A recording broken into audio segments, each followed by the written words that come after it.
Hello everyone, कैसे हैं आप सभी लोग। चलिए, लास्ट वीडियो में मैंने आप लोगों को बताया था वॉक्समैन कंपनसेशन रिजर्व के ट्रीटमेंट के बारे में। तो चलिए कंटिन्यू करते हुए आज हम लोग समझते हैं इन्वेस्टमेंट फ्लक्चुएटिंग रिजर्व के बारे में। मीन्स इन्वेस्टमेंट फ्लक्चुएटिंग रिजर्व अगर बैलेंस शीट में मेंशन है तो उसका ट्रीटमेंट कैसे करेंगे। ठीक है, तो इसमें आपको जितने भी इससे रिलेटेड कंडीशंस दिए हुए हैं उन सभी कंडीशंस को जो है एक्सप्लेन किया जाएगा। तो बने रहिए हमारे साथ, ध्यान दीजिए। यहाँ पे एक क्वेश्चन मैंने मेंशन किया हुआ है, यहाँ है P, Q and R sharing profits in the ratio of 3:2:1. Decide to share profit and loss equally with effect from 1st April 2019. Means PQR जो थे, तीन पार्टनर थे, वो पहले अपना प्रॉफिट डिस्ट्रीब्यूट करते थे 3:2:1 के रेशियो में, जिसको कि अब वो चेंज करना चाहते हैं और क्या करना चाहते हैं, इक्वली जो है इसको डिस्ट्रीब्यूट करना चाहते हैं। मीन्स अब प्रॉफिट शेयरिंग रेशियो का क्या हो जाएगा, इक्वली हो जाएगा। ठीक है, तो उस दिन इनके बैलेंस शीट में यहाँ पे शो कर रहा है balance sheet as on 31 March 2019 investment fluctuating reserve show कर रहा है 30,000 रुपीज का। ठीक है, और इन्वेस्टमेंट एट कॉस्ट इनका 5 लाख का शो कर रहा है। मींस इनके पास जो रिजर्व है ये 30,000 का है और इन्वेस्टमेंट एट कॉस्ट क्या है, 5 लाख का है। मींस इन्होंने क्या किया है, 5 लाख रुपए इन्वेस्ट किया हुआ है इन्वेस्टमेंट के लिए। ठीक है, और उसके फ्लक्चुएटिंग के लिए मींस इन्वेस्टमेंट की वैल्यू इंक्रीज भी हो सकती है, डिक्रीज भी हो सकती है। ठीक है, जैसा मार्केट में ये पैसा लगाए हुए हैं जिस भी सेक्टर में, उस सेक्टर में अगर ग्रोथ होगा तो इन्वेस्टमेंट की वैल्यू बढ़ जाएगी और वहां पे ग्रोथ नहीं होगा तो इन्वेस्टमेंट की वैल्यू घट जाएगी। तो उसके लिए इन्होंने क्या किया था, 30,000 रुपीज का रिजर्व जो है रखा हुआ है। ठीक है, तो अब यहाँ पे हम लोग समझते हैं कि इसका ट्रीटमेंट कैसे किया जाएगा। ठीक है, तो चलिए सबसे पहला पॉइंट समझते हैं, जब कोई भी अदर इंफॉर्मेशन नहीं दिया हुआ है, मींस इन्वेस्टमेंट की वैल्यू इंक्रीज हुई या डिक्रीज हुई, ऐसा कुछ भी क्वेश्चन में मेंशन नहीं है, तो उस कंडीशन में सीधा सीधा क्या किया जाएगा, इस रिजर्व को ओल्ड पार्टनर ओल्ड रेशियो में डिस्ट्रीब्यूट कर लेंगे। ठीक है, मींस अगर कोई भी अदर इंफॉर्मेशन नहीं दिया हुआ है तो इन्वेस्टमेंट फ्लक्चुएटिंग रिजर्व को ओल्ड पार्टनर ओल्ड रेशियो में डिस्ट्रीब्यूट कर लेते हैं। तो यहां पे इसकी एंट्री बन जाएगी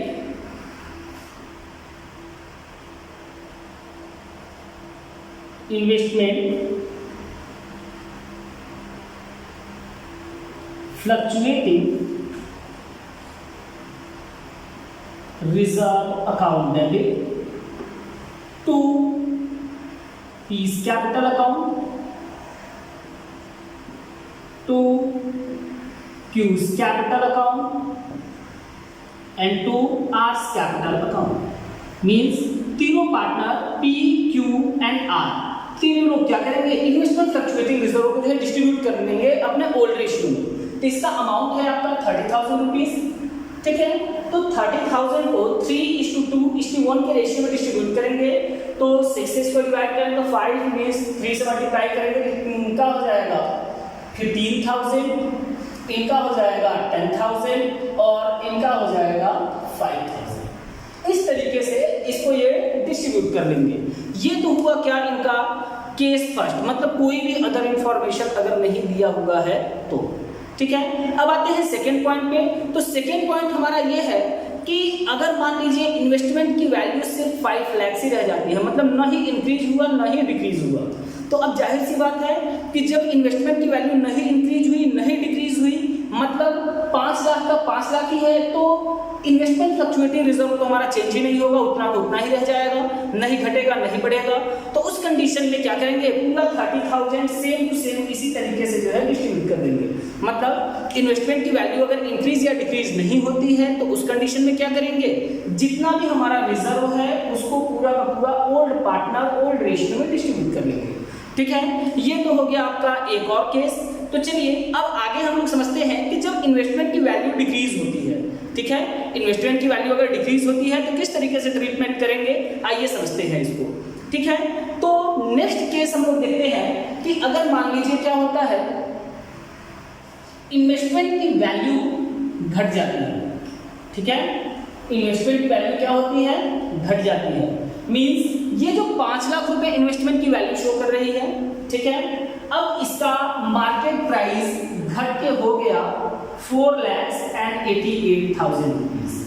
ठीक है, 5 लाख रुपए से घट के आज इन्वेस्टमेंट की वैल्यू कितनी हो गई है? 4,88,000। तो इस कंडीशन में अब क्या करेंगे? तो ध्यान दीजिए, यहाँ पे आपका कॉस्ट प्राइस था कितना? 5 लाख, अब हो गया 4,88,000 मींस 12,000 का आपकी इन्वेस्टमेंट की वैल्यू डिक्रीज हो गई। तो ये जो 12,000 का आपका डिक्रीज हुआ इन्वेस्टमेंट की वैल्यू, इस 12,000 को हम क्या करेंगे? इन्वेस्टमेंट फ्लक्चुएटिंग रिजर्व से जो है रिकवर कर लेंगे। ठीक है, लेकिन इन्वेस्टमेंट फ्लक्चुएटिंग रिजर्व में हमारे पास है कितना? 30,000 रुपीज है। तो 30,000 में से 12,000 रिकवर कर लेंगे, फिर भी हमारे पास क्या होगा? 18,000 रुपए बच जाएंगे। तो उस 18,000 को PQR अपने ओल्ड रेशियो में डिस्ट्रीब्यूट कर लेंगे। ठीक है, तो अब इसकी जब एंट्री हम लोग पास करेंगे तो यहां पे लिखेंगे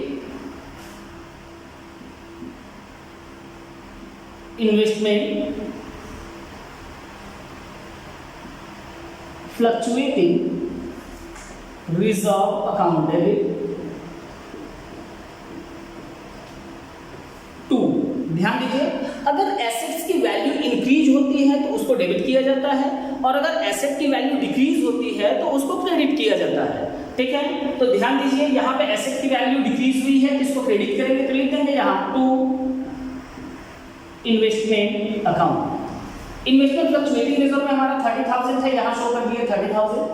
ठीक है, अब इन्वेस्टमेंट अकाउंट हमने क्रेडिट किया, क्यों? क्योंकि इसकी वैल्यू कम हो गई, लेकिन इसकी वैल्यूज कितनी कम हुई है? 12,000 रुपीज। तो यहाँ इन्वेस्टमेंट अकाउंट में हम कितना शो कर देंगे? 12,000 रुपीज शो कर देंगे। ठीक है, लेकिन इतना शो करने के बाद भी क्या हो रहा है? 18,000 बच रहा है। तो उस 18,000 को PQNR अपने ओल्ड रेशियो में जो है डिस्ट्रीब्यूट कर लेंगे। तो यहां हो जाएगा आपका 2 is capital account, 2 Q's capital account and 2 R's capital account। ध्यान दीजिए, यहाँ पे 18,000 बचा हुआ है, 3:2:1 के रेशियो में डिस्ट्रीब्यूट करेंगे तो 18,000 को जब हम 6 से डिवाइड कर देंगे तो आ जाएगा आपका 3, मतलब 3 × 3 हो जाएगा 9,000 इनका, 3 × 2 6,000 इनका, और 3 × 1 3,000 इनका हो जाएगा। मतलब P के कैपिटल अकाउंट में 9,000, Q के कैपिटल अकाउंट में 6,000 और R के कैपिटल अकाउंट में 3,000 जो है ट्रांसफर हो जाएगा। ठीक है, ये तो हो गया एक नॉर्मल केस। ठीक है, अब इसके बाद आते हैं हम लोग नेक्स्ट पॉइंट की तरफ। ठीक है, तो नेक्स्ट पॉइंट में यहाँ पे अगर मान लीजिए क्या है, ये जो आपका 4,88,000 इन्वेस्टमेंट की वैल्यू थी मार्केट में, वो मान लीजिए उसकी जगह आपका यहाँ पे इन्वेस्टमेंट की वैल्यू हो जाती है कितना? 4,46,000 रुपीज। ठीक है, कितना हो जा रहा है? 4,46,000 रुपीज। तो अब यहाँ पे देखिए कैसे ट्रीटमेंट करेंगे। अब यहाँ पे हमारे पास इन्वेस्टमेंट फ्लक्चुएटिंग रिजर्व में कितना है? 30,000 रुपीज है। तो 5 लाख रुपए से वैल्यू घट के हो गई 4,46,000 मीन्स कितने का लॉस हो गया? 54,000 इन्वेस्टमेंट की वैल्यू कम हो गई। ठीक है, 54,000 इन्वेस्टमेंट की वैल्यू कम हो गई, लेकिन हमारे पास क्या है? इन्वेस्टमेंट फ्लक्चुएटिंग रिजर्व में 30,000 रुपीज है, तो 30,000 को हम रिकवर कर लेंगे, लेकिन 24,000 हमारा रिकवर कहां से करना होगा? रीवैल्यूएशन अकाउंट से। ठीक है, मींस जब हमारे रिजर्व से एक्सीड कर जाएगा हमारा जो भी इन्वेस्टमेंट की वैल्यू घट रही है लॉस, तो उसको हम लोग कहां से रिकवर करेंगे? मतलब कहां से राइट ऑफ किया जाएगा? रीवैल्यूएशन अकाउंट से। तो यहां पे ध्यान दीजिए, हम लोग एंट्री कैसे पास करेंगे, ध्यान से समझिए।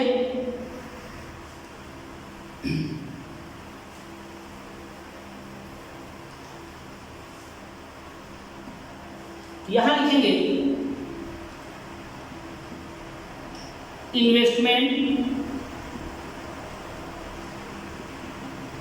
Fluctuating reserve account debit, investment fluctuating reserve account debit. ध्यान दीजिए, इन्वेस्टमेंट फ्लक्चुएटिंग रिजर्व में हमारा है कितना से?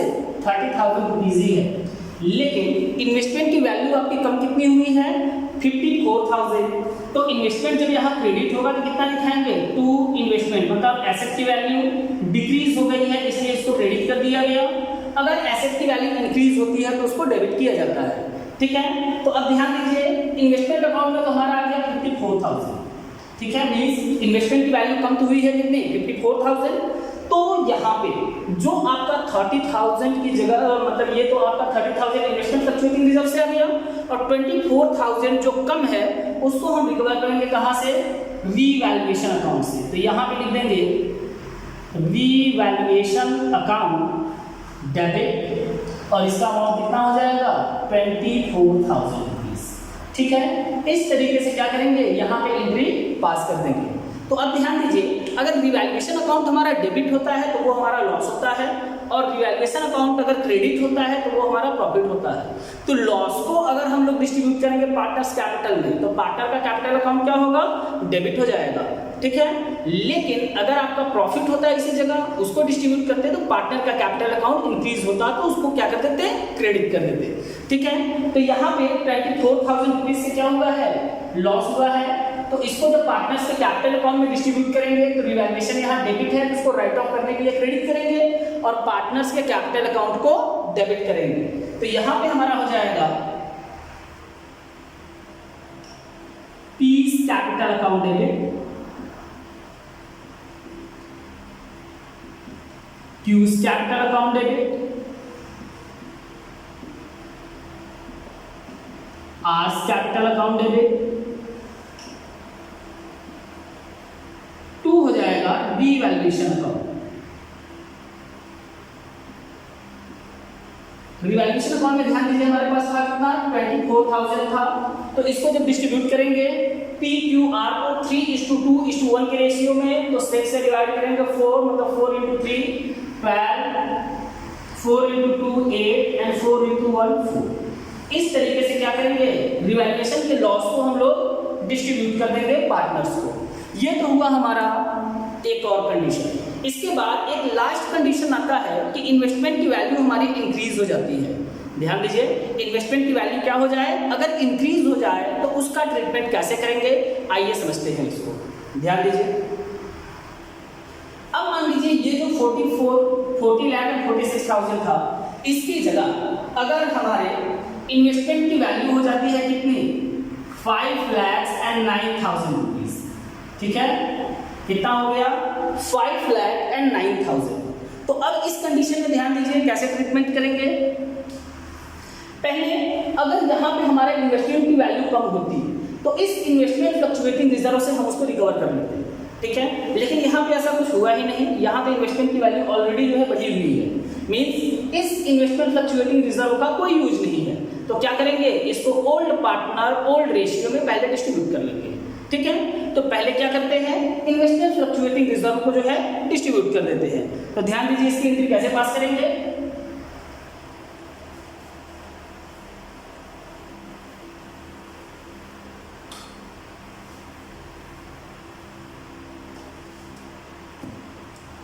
यहां पे लिखेंगे investment fluctuating reserve account debit to P's capital account to Q's capital account and to R's capital account.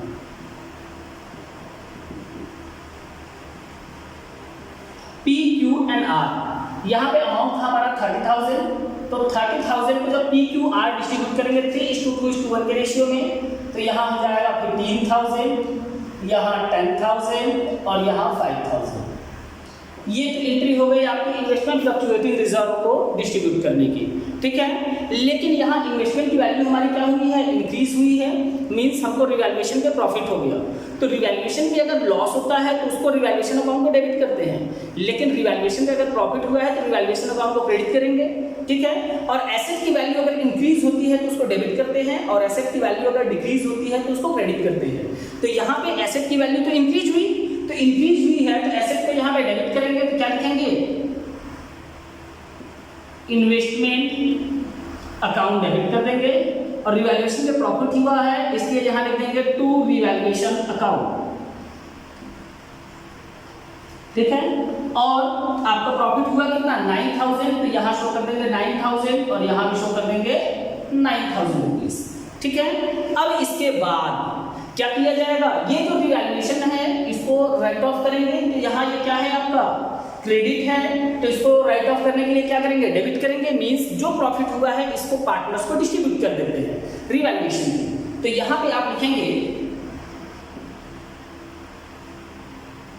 Revaluation account debit to P's capital account to Q's capital account and to R's capital account। P Q R को क्या करेंगे, ये distribute कर देंगे। तो 9000 है तो इसको डिस्ट्रीब्यूट करेंगे 6 से, तो हो जाएगा आपका 1500, 15 बताया मतलब 4500 यहाँ हो जाएगा, 3000 यहाँ हो जाएगा और 1500 यहाँ हो जाएगा। इस तरीके से इन्वेस्टमेंट फ्लक्चुएटिंग रिजर्व का जो है ट्रीटमेंट किया जाएगा, ठीक है। तो अगर आपको हमारा वीडियोस पसंद आ रहा है तो हमारे चैनल को सब्सक्राइब करें और लेटेस्ट वीडियो पाने के लिए हमारे बेल आइकन को दबाएं और हमारे चैनल के साथ बने रहें।